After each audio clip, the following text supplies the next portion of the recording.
We all know the stories. Galleons cracked open on coral reefs, spilling gold into the Caribbean. Fortunes buried under sand by empires before they collapsed. The truth is, historical wealth rarely survives history. The vast majority of ancient gold was looted, melted down, and recoined centuries ago to fund new wars or build new cities. But there is an exception. Right now, hidden behind the noise of a modern Indian city, sits one of the largest intact collections of historical wealth ever recorded. The real mystery lies in the mechanism of survival, how this specific hoard has successfully navigated the pressures of the modern world without being dismantled. This is the Sree Padmanabhaswamy Temple.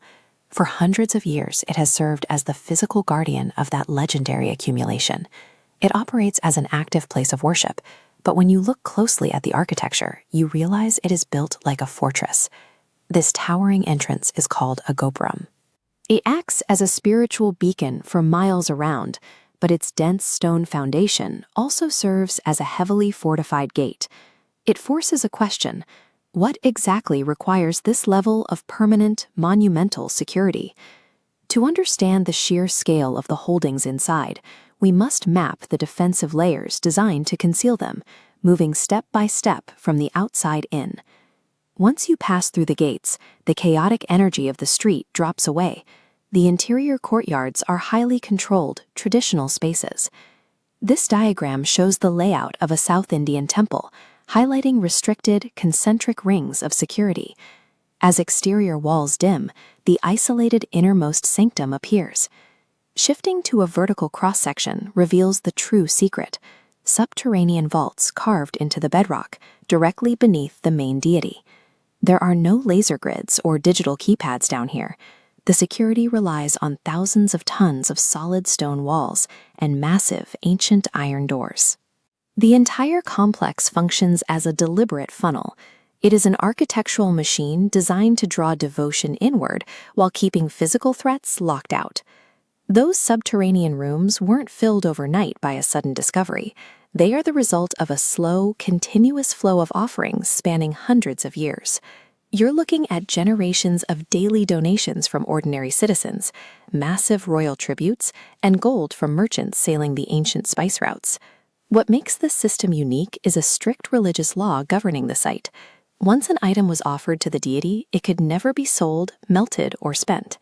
As that heavy iron door cracks open, you start to realize the mathematical consequence of a one-way economic system. Multiple vaults were packed to absolute capacity, turning the site into an economic black hole. Because the wealth could only compound and never deplete, the hoard eventually outpaced the active treasuries of many global empires of the era. The temple functioned as the ultimate historical lockbox. Wealth went in as a spiritual gesture, and by remaining untouched, it grew into a legend. When you pull back and look at the scale of the structure from across the water, you get a sense of the sheer weight of history sitting there. It is important to clarify what is actually inside those dark rooms. It is rarely raw bullion. We are talking about intricately crafted gold artifacts, historic royal crowns, and ceremonial armor studded with gems. Headlines often focus on the staggering modern financial valuation of the metal, but the true value lies in the fact that this is a pristine, unlooted record of past dynasties. Trying to assess these items strictly by their weight in gold entirely misses the point. They form a perfectly preserved cultural time capsule. The term eternal treasures specifically describes the unparalleled state of preservation these items have maintained against the usual patterns of historical looting and economic collapse. While empires rose and fell, this temple safely guarded its interior through colonial invasions, regional wars, and immense economic pressures. It challenges how we think about wealth today.